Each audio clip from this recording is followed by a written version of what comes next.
Lord's Church. I am the Reverend George Tyger, and it is my great pleasure to be here in front of you again.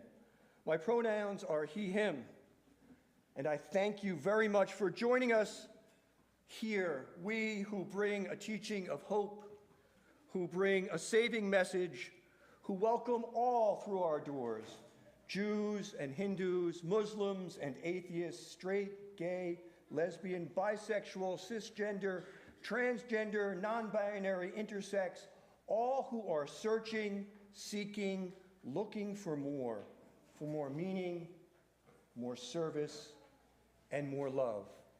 All of us gathered here.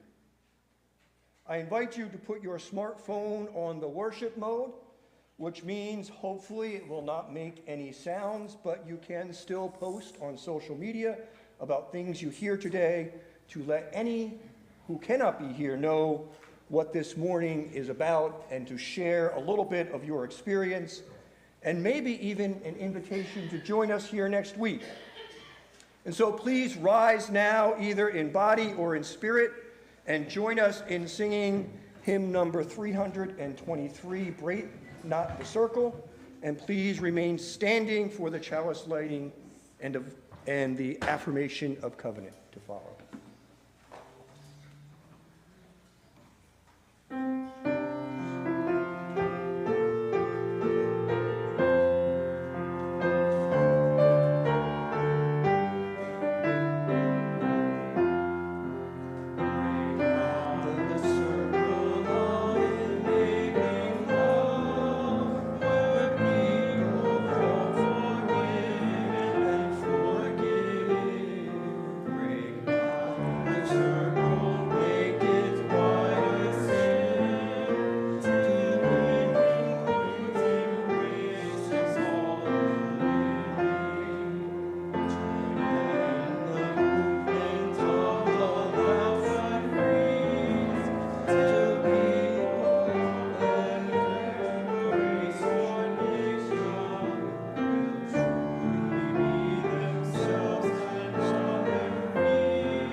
Our chalice today is being lit by Lucian.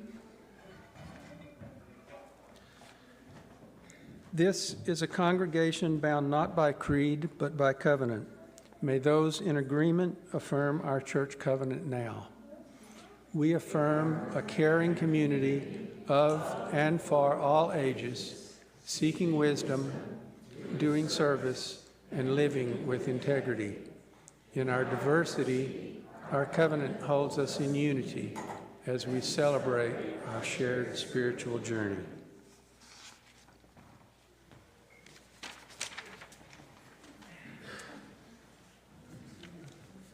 Good morning. My name is Mark Anderson, and my pronouns are he, him. One thing I particularly love about this church is being in a community which truly values diversity and inclusion. I'd like to welcome any guests we have today. Thank you for taking a chance to walk through our doors and join us for worship. If this is your first time here, please stop by our visitors table so that we can meet you and answer any questions you might have. This is a church that is buzzing 7 days a week. The definitive way to keep up with what's happening is through our weekly email newsletter. You can sign up for it at the visitors desk, and also go to our website at liveoakuu.org and click on What's Happening. Live Oak has many ways for you to connect with our beloved community beyond Sunday. Opportunities are shared on our website or newsletter. One event happening this week is the Exploring Membership class, which will meet today after service in the library. And now our call to worship. Whoever you are, I want you to know of the atoms that make up existence. Your particular blend of electrons and quarks has miraculous characteristics. Stars lived and died to put flecks in your eyes, and in eons will never repeat them. How tiny the odds of you being you, and how lucky it was that you beat them.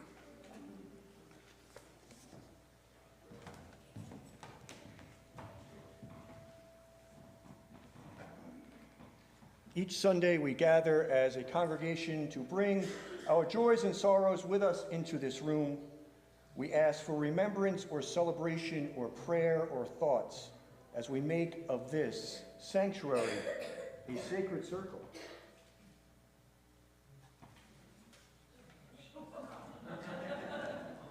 And so, I will do my best.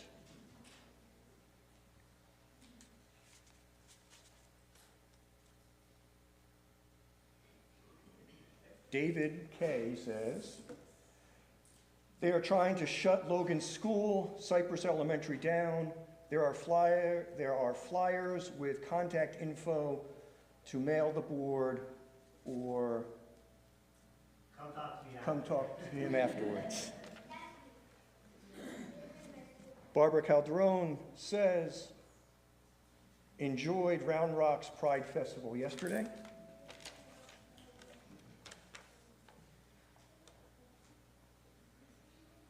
Kat Otto says, Vic and I are happy to announce after 2 years of trying, we are finally pregnant.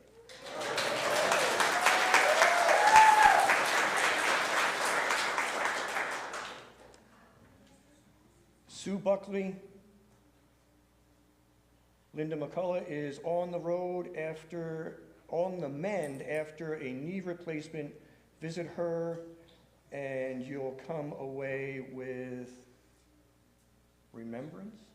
Cucumbers. I didn't think that cucumbers could be right. But once again, I was wrong. Tracy Willis, grateful for my new 2025 Subaru Crosstrek. It's a huge relief to have reliable transportation.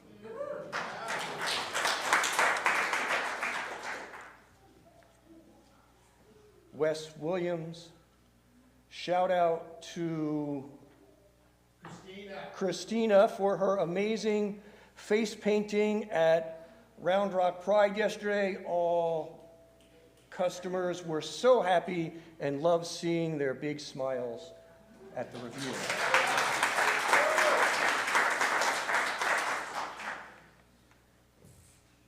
Karen S. says, thank you to all the amazing volunteers at Round Rock Pride, especially Christina Barton, who face painted for 5 hours straight. A lot of face painting. I feel like I'm missing out on face painting. Governor Sparkle says, first meeting of existence becomes resistance on Central Market, at Central Market on June 29th, 4 p.m. Or see there for more information. Christy says, joyful to have an old friend join us here today and thankful for our soulful parenting group that met yesterday. Community is everything.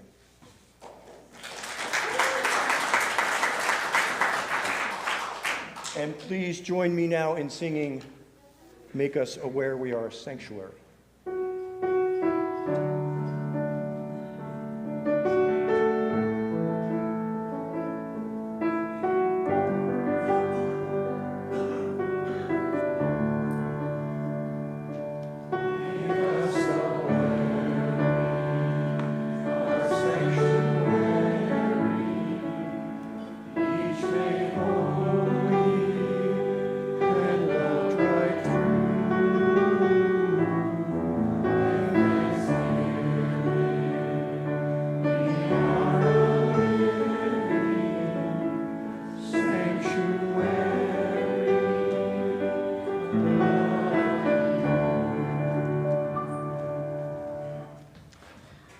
Please rise as you are willing and able for hymn number 146. Soon the day will arrive.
Good morning, everyone. It is so good to see your wonderful faces today, and I mean that quite literally, because this morning your face is going to be part of something fun. So I am Chris Jarman, and I am your Director of Faith Development. She, her are my pronouns. And our Unitarian Universalist community, we know that all people are important and that we build stronger communities through connection, through presence, and through joy. Today, we're going to try a playful activity called Passing Funny Faces. It comes from something called theraplay, which is a kind of therapy that helps people, especially families and groups, build trust, build comfort and connection with each other through joyful activity. And don't worry, this is simple and welcoming for everyone. No acting skills required. And as always in Unitarian Universalism, consent is our first thing. And if you do not wish to participate and the face is being passed, just simply cross your hands and let people know that you're passing. That's perfectly okay. But if you're on the other side, you better be paying attention because you're going to have to know when that face is coming towards you. So we're all watching. So here's how it goes. One person starts by turning to the person next to them and making a funny face. Silly, goofy, weird, playful.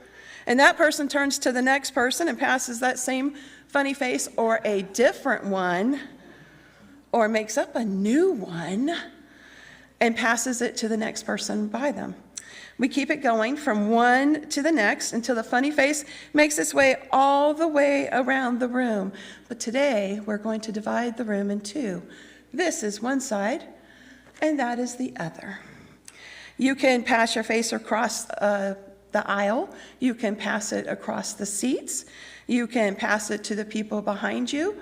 And we all have to be paying attention to where the silly face is at. And if you aren't participating, just give a smile and, like I said, give a pass. No pressure. So let's start. I'm going to make a funny face, and Chaplain George is going to make a funny face, and we're going to pass it to somebody that's near us. So you have to be watching because you don't assume it's just the first person.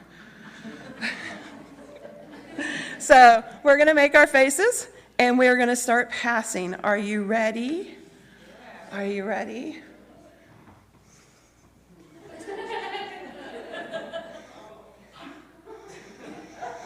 Oh, that's a good one. Oh.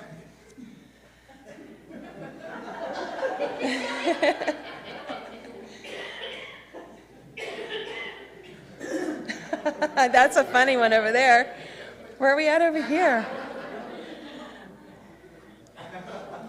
There you go, Sparkle. Keep it going.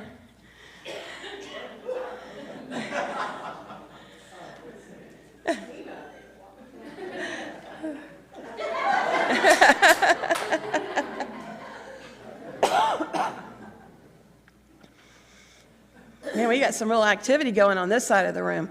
Let's keep going. Oh, look at these faces. How silly can you get? How original. Ooh.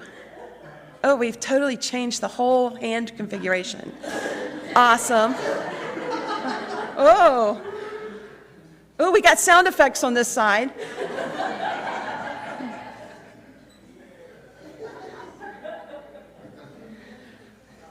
Uh-oh. Here we go. Better be paying attention. Reverend Joanna goes for the long pass.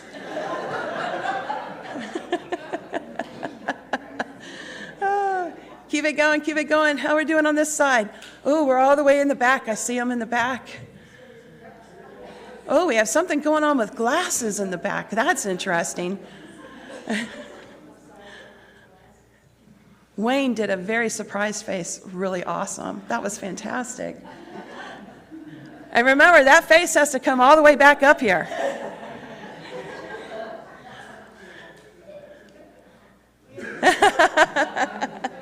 Oh, somebody should turn and make sure that you get the comfort room. Bring it back. Full circle, full circle.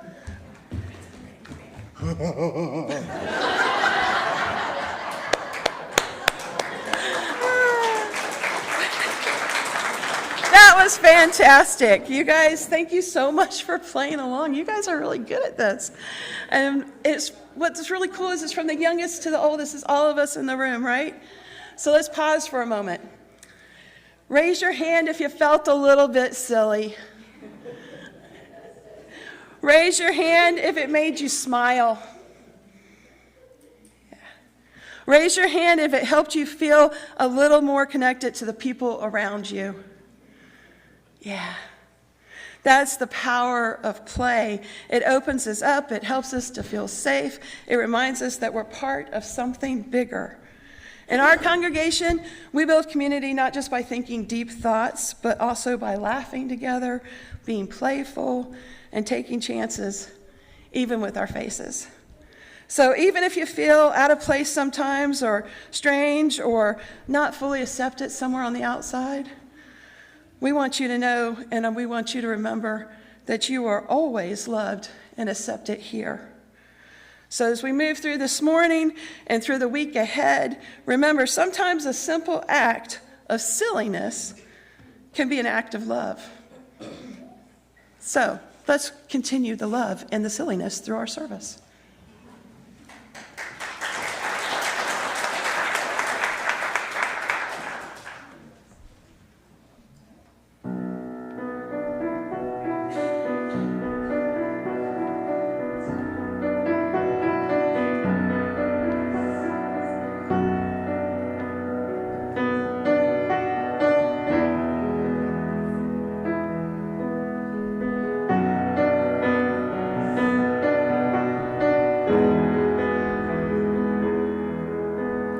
Hey little sister, what have you done? Hey little sister, who's the only one? Hey little sister, who's your Superman? Hey little sister, who's the one you want? Hey little sister, shotgun, it's a nice day to start again. It's a nice day for a white wedding. It's a nice day to start again.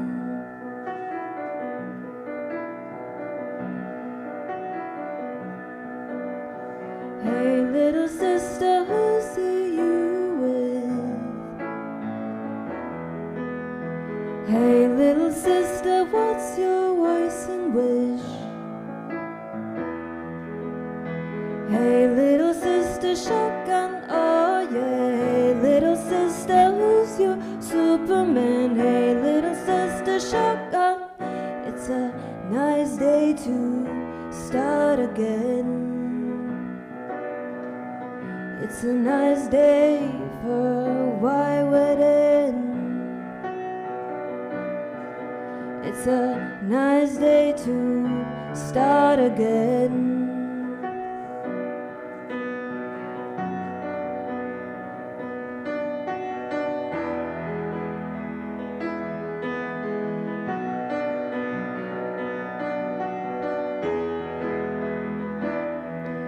There's nothing safe in this world. There's nothing safe in this world. There's nothing sure in this world. There's nothing pure in this world. Look for something left in this world. Start again. It's a nice day for a white wedding.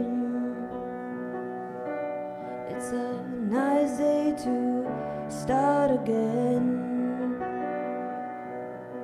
It's a nice day to start again. It's a nice day to start again.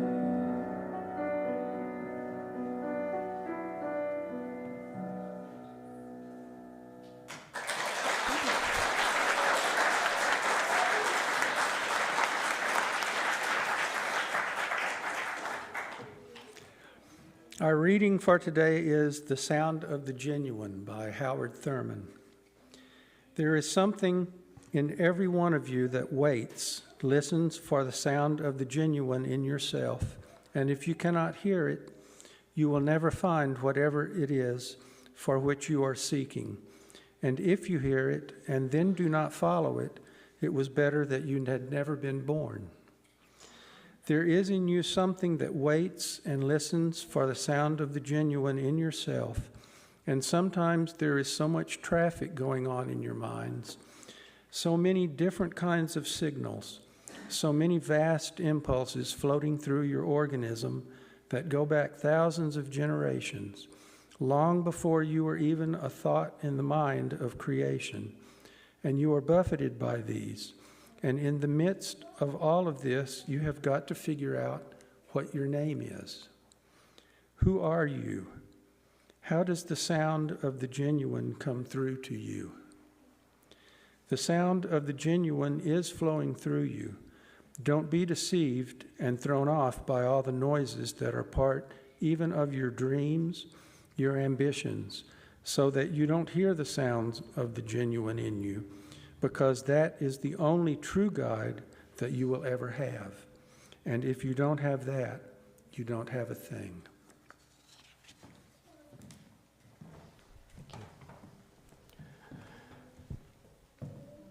The story you are about to hear is true. Mostly. The names have been changed to protect the innocent and the guilty. And it is a story of a wedding, a time of joy and a time of wonder, a time of love and possibility and hope. There's nothing like a wedding to rekindle one's passion and restore one's faith. But there's so much more to this story than just that. It's a story about what could have been, what is, and how to fit in when you can't seem to find either.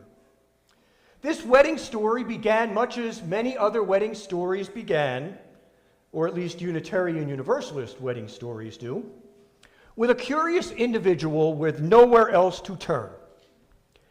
Ralph walked into the old Dale Enterprise School, which was home to the Harrisonburg Unitarian Universalists. The events that follow could only be true because the truth is always stranger than fiction could ever be.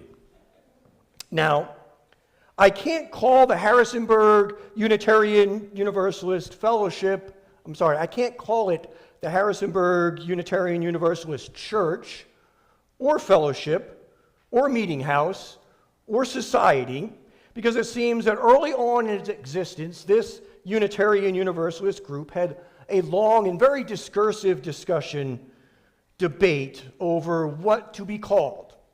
They couldn't be a church because, well, that was too churchy. It was too religious, too Christian, and those who called it a church would quickly and urgently be corrected and pointed to where they could find a church if that's what they really wanted. Fellowship, it seemed, included the word fellow, and fellow, of course, refers only to men, kind of like one of those old 1940s movies. You remember those where the soldier runs in and he's like, "Hey, fellas, look at my new pinup of Betty Grable."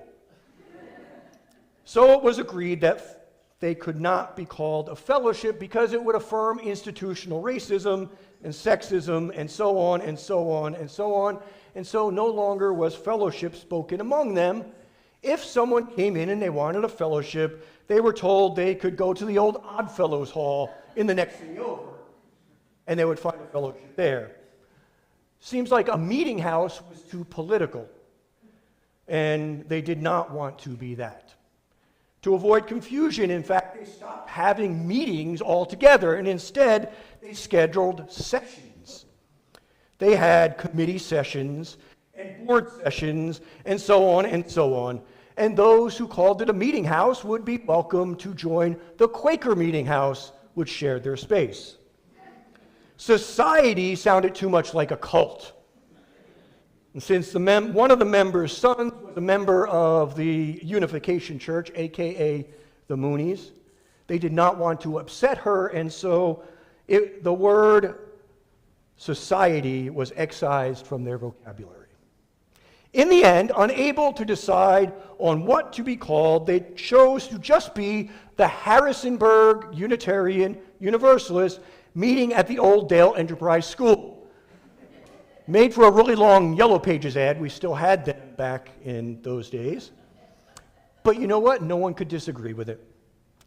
So as minister of this particular assembly of those generally associated with the sociocultural but not necessarily religious movement called Unitarian Universalism, I had the distinction of being the minister to all the Harrisonburg Unitarian Universalists. I felt this gave me something of the authority and the position of a Catholic bishop, whose theological authority was over all the baptized people in his diocese. So I was minister of all the Unitarian Universalists of Harrisonburg and by extension, Rockingham County, Virginia. Now the county was known as the turkey capital of the nation. It produced, no kidding, 8.2 million birds each year. Standing pompously at the northern and southern end of the county were 2 8-foot-tall bronze gobblers.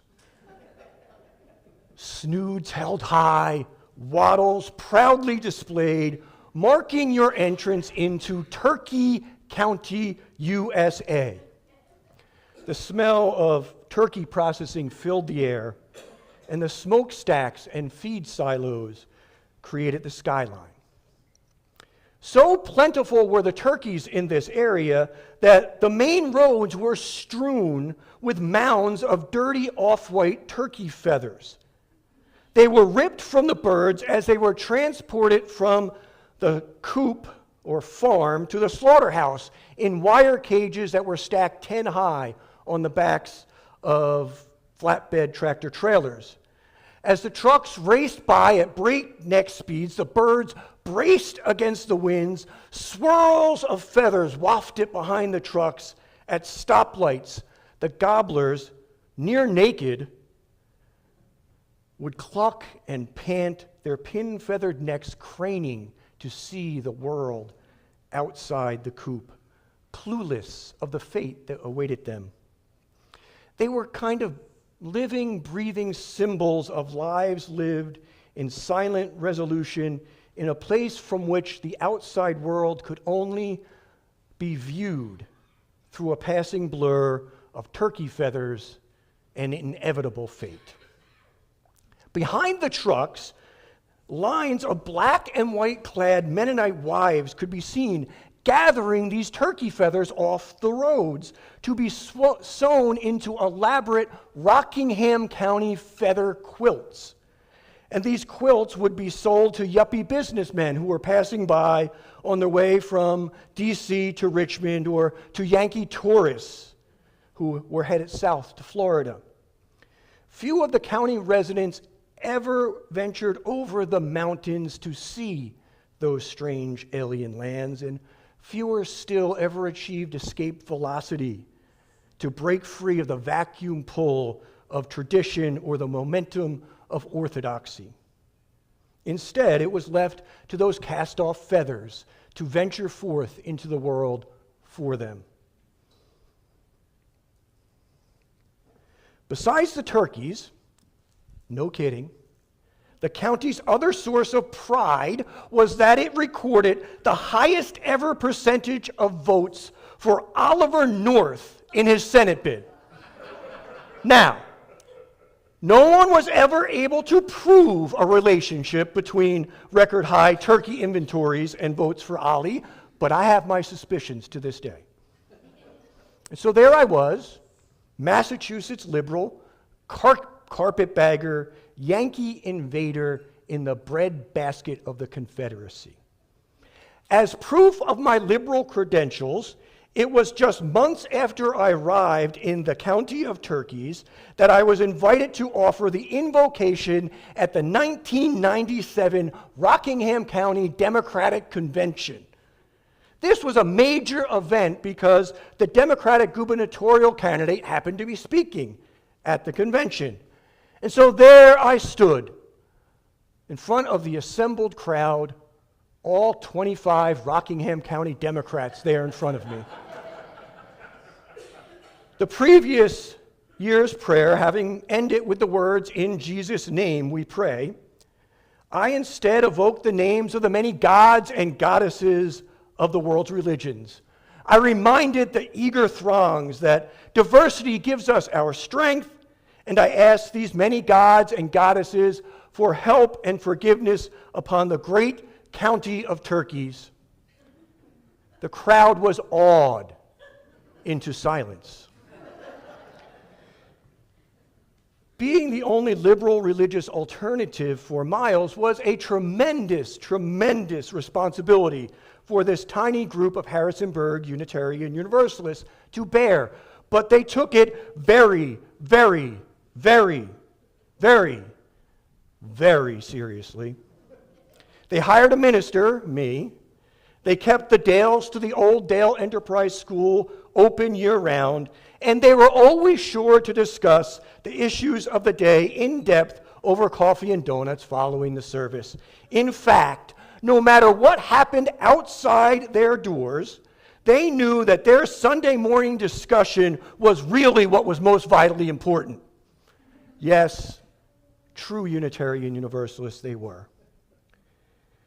It was on just such a Sunday of intense discussion that Ralph walked through the doors of the old Dale Enterprise School. Now, Ralph struck the image of the perfect Southern hill dweller that he was. He lived 3 hollers over, which meant he lived 3 valleys from the church, each valley being its own hollow. I had to ask about that to figure out what it was.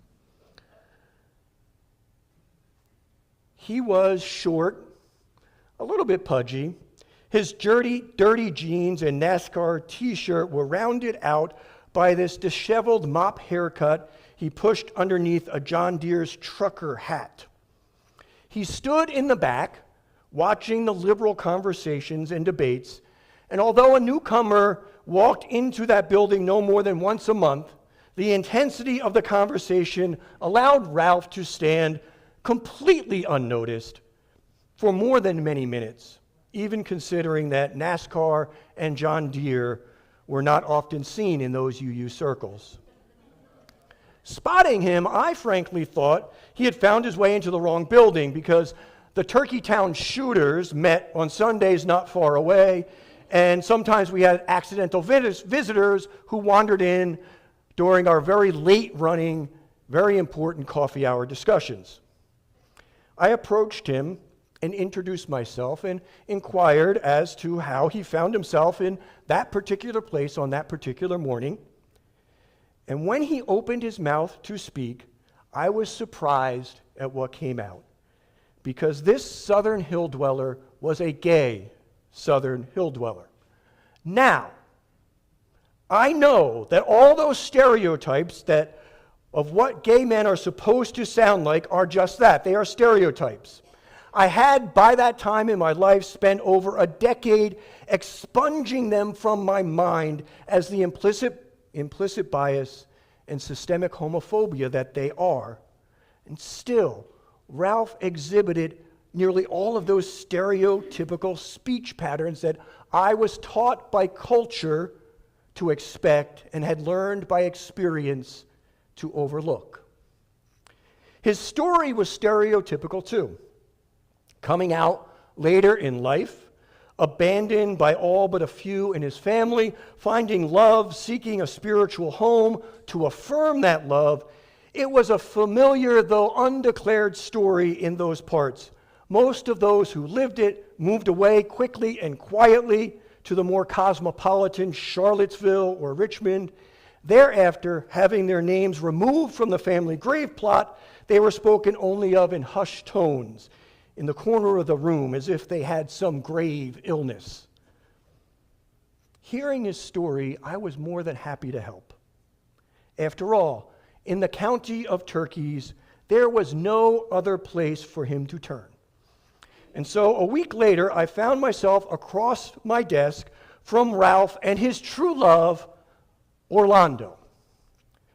Orlando was, by my eyes, a Latin hunk. This guy was tall, extraordinarily well built, dark hair, these piercing dark eyes. He was Ricky Martin and Enrique Iglesias combined into one figure. Ralph had met Orlando on a recent trip to the Dominican Republic. And as he put it, I just could not let those sweet cheeks go. He was not looking at Orlando's face when he said those words. He had arranged for Orlando to come back to the county of turkeys at some cost to himself under less than scrupulous documentation. But because of the large number of Latinx immigrants in the county doing the very dirty and very dangerous turkey processing work, one more Latin hunk was barely noticed. They seemed to have a great relationship. They communicated almost without words, which was good since Ralph spoke very few words of Spanish and Orlando spoke just a few of English.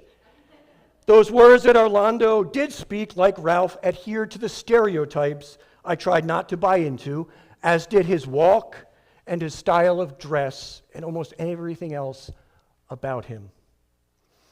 I had spent years expunging from my mind the homophobic and stereotypical images of what gay men are like, and now in front of me were two people who between them exemplified many of those same images. And I looked across the desk, and I was worried. I was scared. Not about the wedding, but about those two. Where in this strange land of turkeys and conservatives would those two ever find a place? The only place those two outcasts had was each other's arms, and I hoped, but I wondered if that was going to be enough for them. But I put on my game face, and together we planned a wedding. It included all the traditional wedding elements. Now, one thing to understand, this is like 1997. This is long before it was just completely normal for gay men to get married. This was very, very, very strange to all the people in the area, and sometimes very dangerous. But the wedding would include all the traditional elements: a processional, a best man, a maid of honor, vows, rings, and a reception to follow right there at the Old Dale Enterprise School. My first task was to teach Orlando when to say "I do." He was a fast study and was soon able to answer "I do" to all the typical wedding questions, something he actually did with a bit of volume and much enthusiasm, often answering in rapid succession and raising his hand and yelling, "I do, I do." And sometimes he would spin around and go, "I do, I do."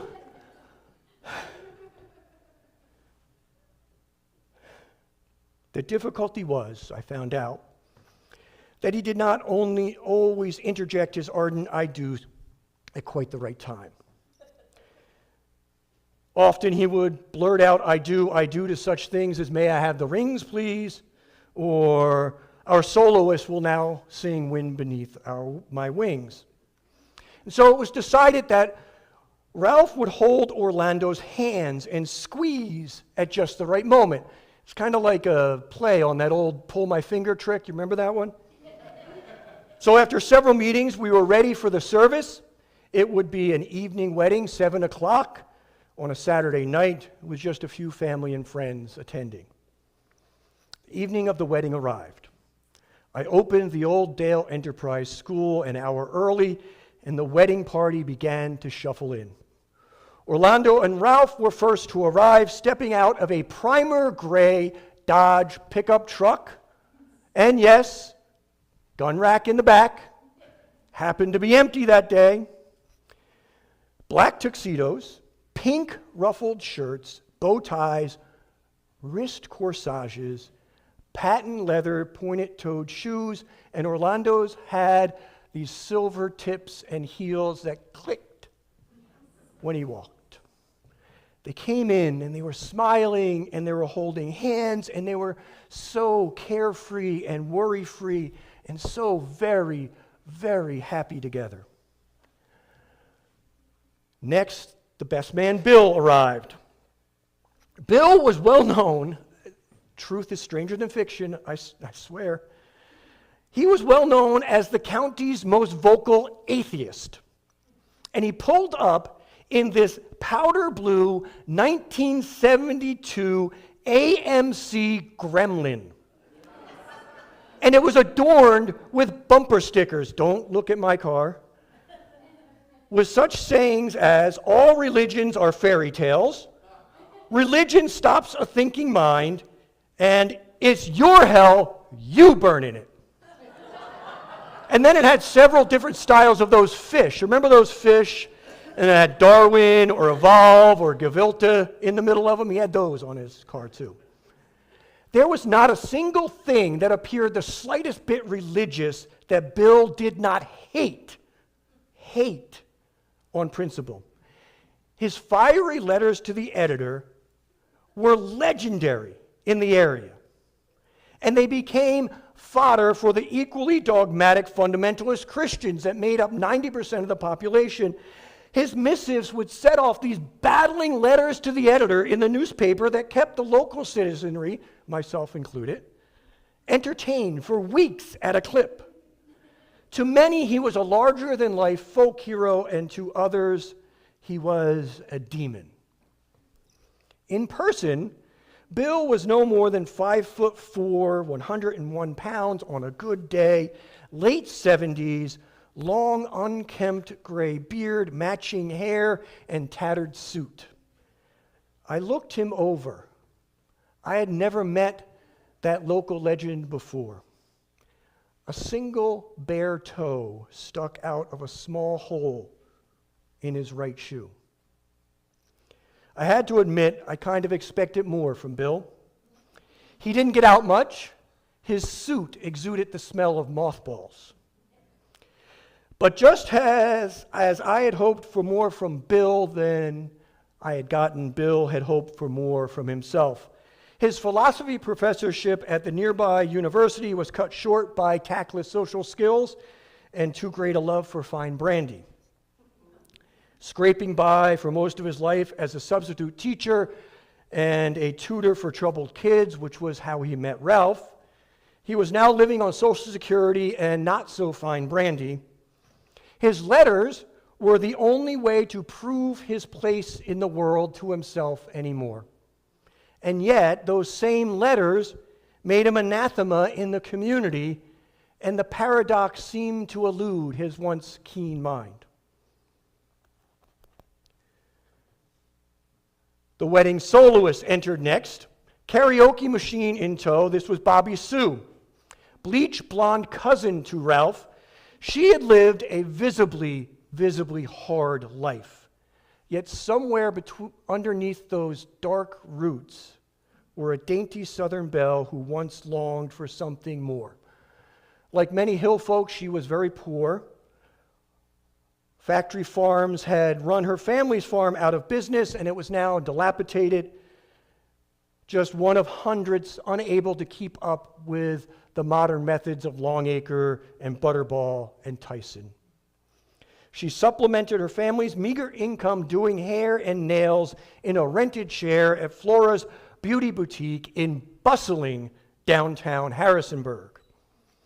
She lived this vicarious life of glamour through the pages of Vogue and Cosmopolitan. For fun, she gave the blue-haired old ladies who were her bread and butter these Elle Macpherson haircuts and fiery pink nails, all while dreaming of her face on the cover of Cosmopolitan. Wrist deep in perm solution and blue dye, she fantasized about her catty high school girlfriends fainting as she stared back at them from the grocery store magazine rack. The hillbilly world she lived in had no real place for her.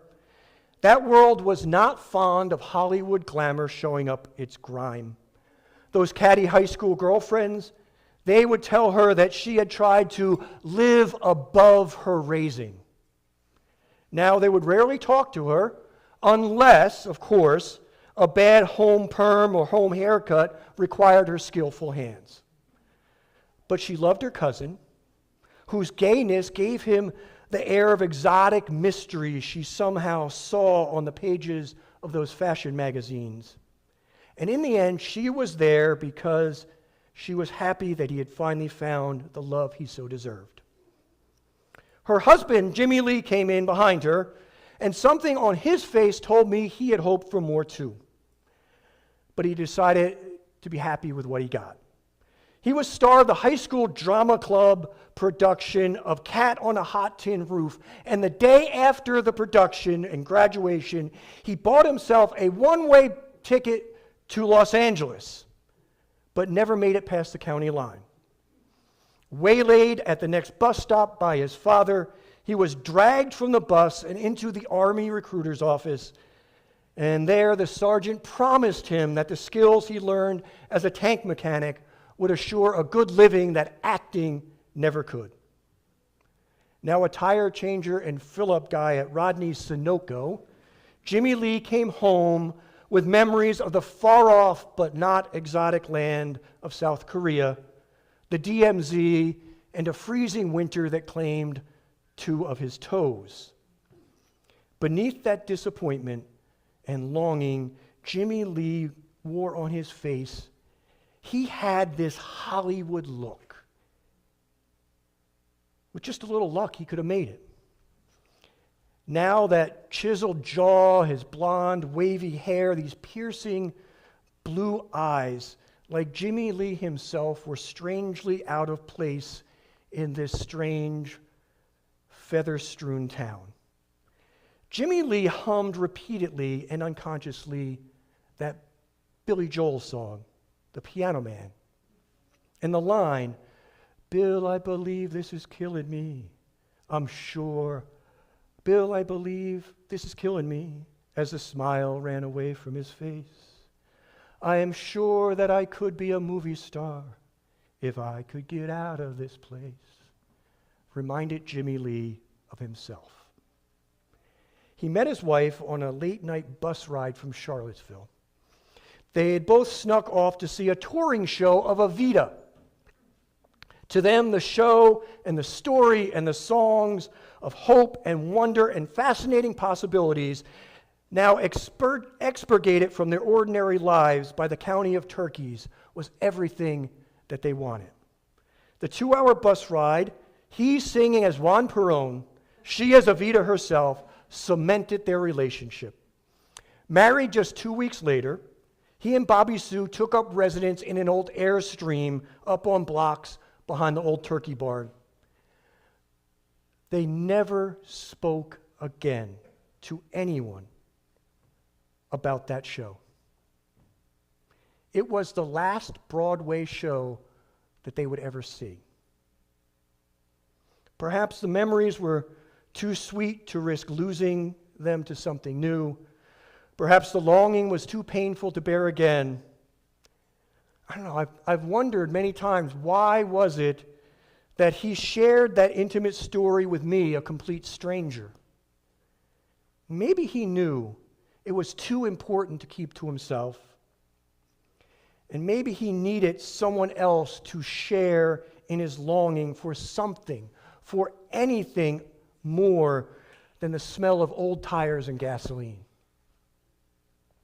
What really caught my eye, though, was what Jimmy carried with him. An old-fashioned hand-crank ice cream machine and a bunch of ripe bananas. "For the reception," he quipped at me and then anyone else who came after him. He said, can't have a reception without banana ice cream," and he sat it down. I have yet been able to figure out why he would think that about banana ice cream. It's something I would only later come to understand. Now, some people have claimed a phallic connection between banana ice cream and the wedding, and I just don't think that is true at all. I believe it was just the one special thing that Jimmy Lee could do for this couple on a tire changer's salary. Big breath. Last in the wedding party, the maid of honor, Latasha, 6'4", curvy, voluptuous, African-American woman, red sequin dress cut up to her hip and cut way, way down. Latasha, who I would later find out was once known by another name, a traditionally male name which I will not say, was member of the Full Gospel Foursquare Bible Baptist Church of God in Christ Holy Temple, or something like that. 10 years, she said. 10 years I've been going to that church, 10 years, and my pastor still don't know what's really underneath this dress. Latasha praised Jesus and thanked God every chance she got. And it didn't seem to matter to her that the church she belonged to, the church she loved, believed that everything she was about was a sin. And hellfire brighter than that dress awaited her. She said, I love my church and I love Jesus. And I am not leaving because some man in a robe says I have to. And besides, she said, if God didn't want me to wear a dress, he wouldn't have made me look so damn good in one. Now, I am not sure how many people knew about Latasha, or even if anyone would have said anything if they did. But here was this person who was everything the county of Turkeys was not. Flamboyant, alluring, striking, peregrine, proud of who she was, yet still having to hide her true self from the world. That red sequin dress said it all. Don't look at the surface. Look beneath, and you might be surprised at what you find. So I called everyone together for a brief rehearsal. I lined them up. I looked left, and I looked right. What have I gotten myself into, I thought. Quickly, I ran down the order of events. The processional, a karaoke version of Wind Beneath My Wings, would be followed by a prayer, a reading, then the vows, another karaoke tune, this time, How Deep Is Your Love, then the rings, and at long last, karaoke again. Of course, Bon Jovi, Thank You for Loving Me. Latasha, I said, you will stand here. Yes, Reverend, she responded in a deep but very enticing voice. Bill, the atheist best man, seemed to get a rise out of that incongruence and nudged up closer to that Bible-thumping, Jesus-loving, God-fearing trans woman. He stood tiptoe and gently laid his head upon her bosom. And she stroked his wiry gray hair. To complete the fun of the evening, Ralph called me over to a corner of the room to share some very important news. It seemed that his father, ardent homophobe, former Klansman, great-grandson of the Confederacy, surprise, did not approve of his choice in life partners. Last I heard, he said, he left his house with a shotgun. He said if he finds me, he's going to kill me. But don't worry, he said, Mama promised not to tell him where we are. Now, in every minister's life, we are faced with times in which we question our original call to the ministry. I looked at the room. I looked at the array of characters I had before me. It was a scene out of Island of Misfit Toys, PG-13 version. The betrothed, a flaming hillbilly paired with a flamboyant undocumented immigrant. The best couple, a bony atheist cozying up to a voluptuous Bible-thumping trans woman, and two would-be stars who could but now only dream. Their bodies lived in a trailer, but their hearts were in Hollywood. I wondered, could this really be possible? Could I really be here? Was this all some kind of bizarre dream? Would I make it out alive? The door burst open. Not the father.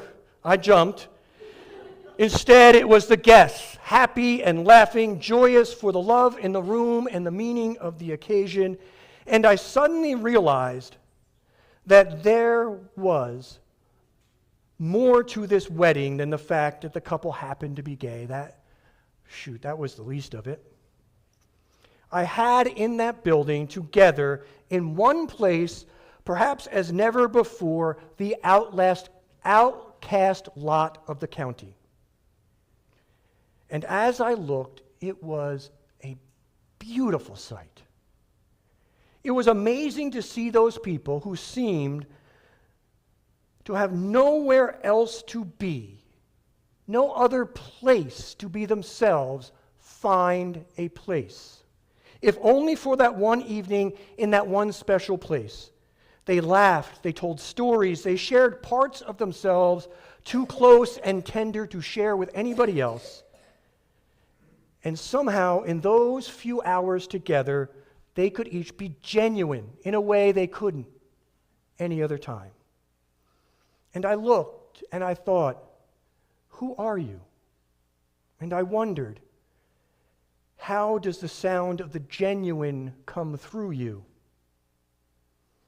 And I knew in that moment, there is in you something that waits and listens for the sound of the genuine. And there in that place, finally, mercifully and gratefully and proudly, it was heard. Guests seated, couple in place, karaoke machine warmed up. I cued the processional. Did you ever know you are my hero and everything I would like to be?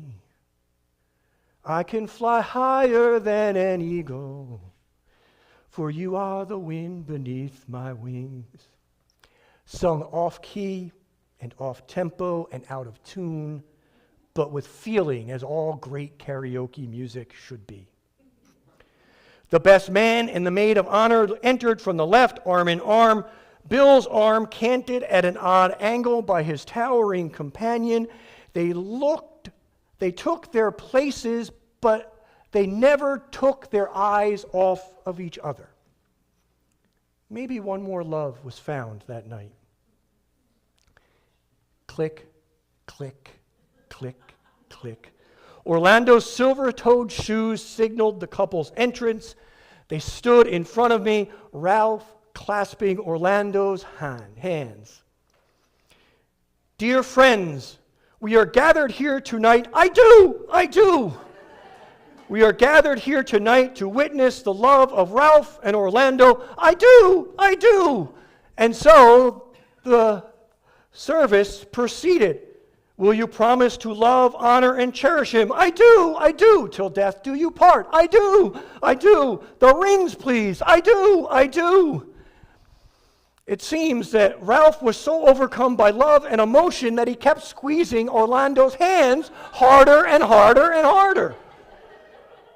Let us pray that the love, praise Jesus, Latasha says, that the love found here, yes, God, Lord be with us. The love found here will remain in our hearts. Amen, Jesus, Lord God. There is no God, damn it. I do. Finally, just as Orlando's fingertips were turning blue for lack of circulation, I announced, I now pronounce you partners for life. I do, one last time.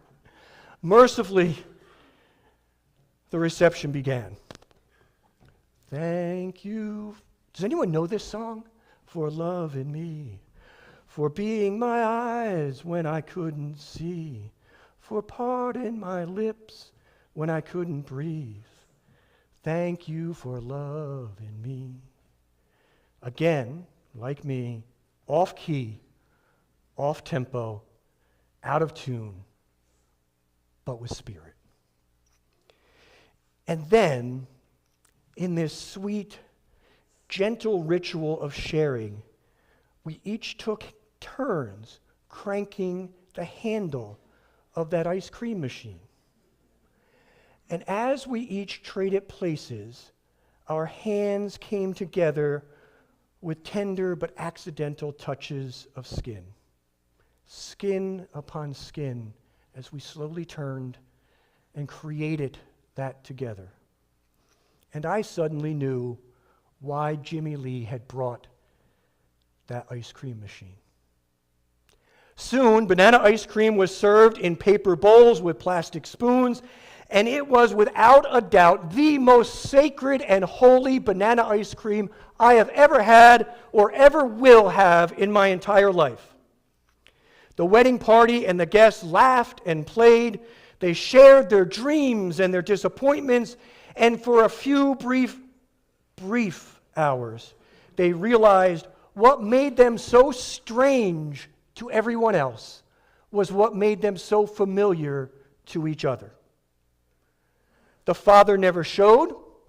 The guest shuffled out. The gremlin listed down the highway. And I was left in the building alone to clean up. Kind of like Father Mackenzie. Picking up rice in the church where the wedding had been. All the lonely people. Where do they all belong? All the lonely people.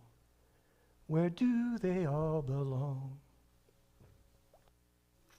Now and then, I would see Orlando bagging groceries at the Food Lion. Ralph would stop in on the off Sunday, hoping for a conversation that he got only from me. Jimmy Lee once filled up my tank, but he couldn't acknowledge me lest his secret became public. Bobby Sue won the first round in hair and beauty design contest and got her picture on the cover of Virginia Beauticians Quarterly with 20 other finalists. I imagined Latasha bringing Bill to her church, and though I am sure it never happened, God Almighty, I would have loved to have been there to see it.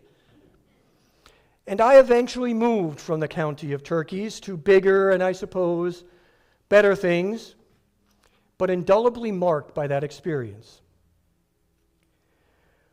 For a few sacred moments, each of us heard and answered the sound of the genuine in each other. Our lives flowed on that night, as all our lives must, but just a tiny bit better than they had been before. And although the Harrisonburg Unitarian Universalists would have been appalled to know it, on that night, the old Dale Enterprise School became a church, and all the lonely people had a place to belong. So what's the lesson? Well, I will let you take from this story whatever you like. For me, it is these lessons I hold in my heart. In one way or another, we are all together in our own strange lands. Even misfits and outcasts, despite our lost dreams, can find love and never assume what's beneath the red sequin dress.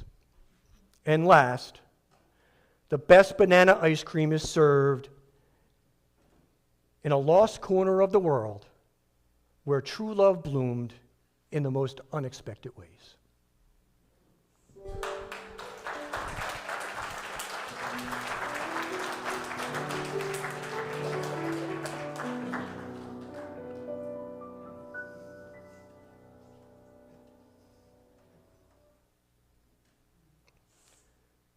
Now I got to remember where I'm at.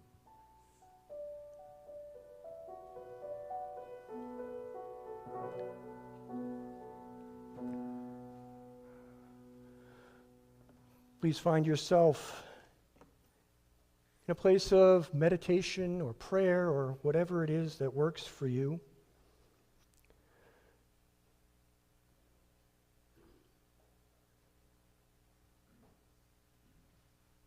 Spirit of life, holiness that holds us as one.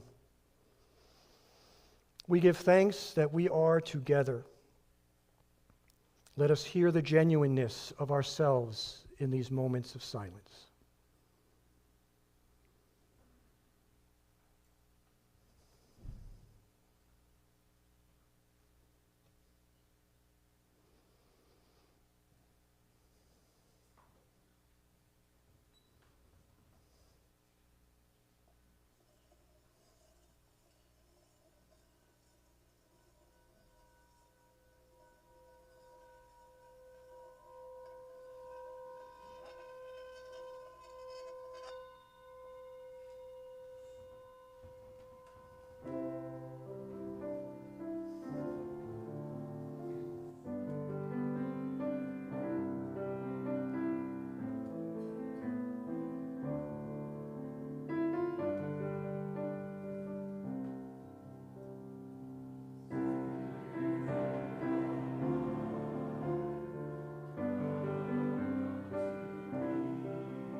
We are the tradition of the Free Church.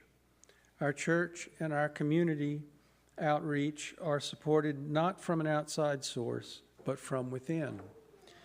We invite you to make a financial contribution to help sustain this church's vital work, knowing that every gift, large and small, is appreciated and carefully used in service to our mission.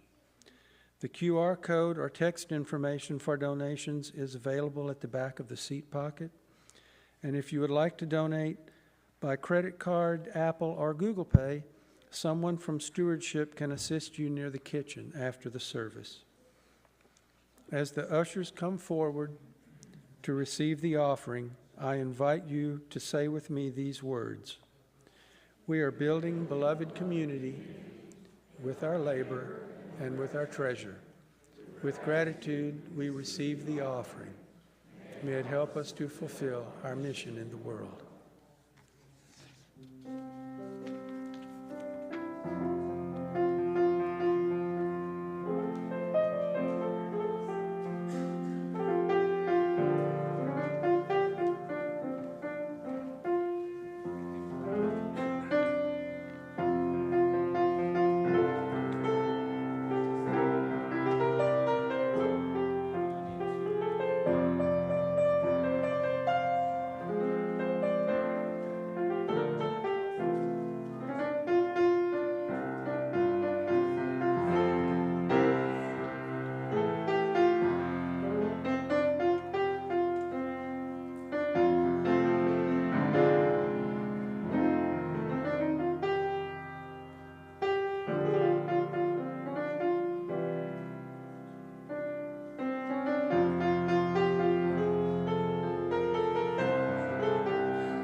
Please join hands in reality or in spirit as you wish. Join hands with someone close to you, or join hands with someone who may be far away and you cannot see. What about virtual reality? In virtual reality, you may join hands. The hand you hold speaks not of age, nor race, gender, or affections. It speaks only of the soft warmth of your humanity and the possibility of human hope, love, compassion, and peace in our world. So may it be. Go in peace.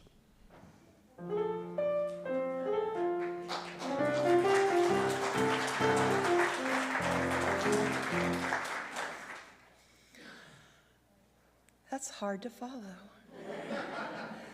There are so many ways for you to get connected in our community today. I'm going to go through them quickly. Feel free to ask at the Welcome Center if you missed something. So, first, the Exploring Membership class meets today in the library directly after the service with Reverend Joanna and the membership team. In room 208, the BYOB, not what you think, the Bring Your Own Breath group will be meeting today. And also, this is the beginning of our summer programming that is kicking off today in room 205. That is the all ages UU makerspace where we will be working on how do you build the beloved community with creativity today. That is for all ages. But if that's not your vibe, in room 105, we also have The Simpsons, Doe God, talking about social justice with Rosella. You can go find out what 2 cars in every driveway and a 3-eyed fish all have in common with social justice today. The nursery is until 12:30, probably 12:45. And if you're not quite ready for the all ages UU makerspace, in that class we will be learning about how the Little Red Hen made a pizza. And then we're going to make pizza with Play-Doh and talk about community. So however you choose to engage today, I invite you to find something that feeds your soul and brings you into community with everybody else. You belong here. You are never alone. Thank you.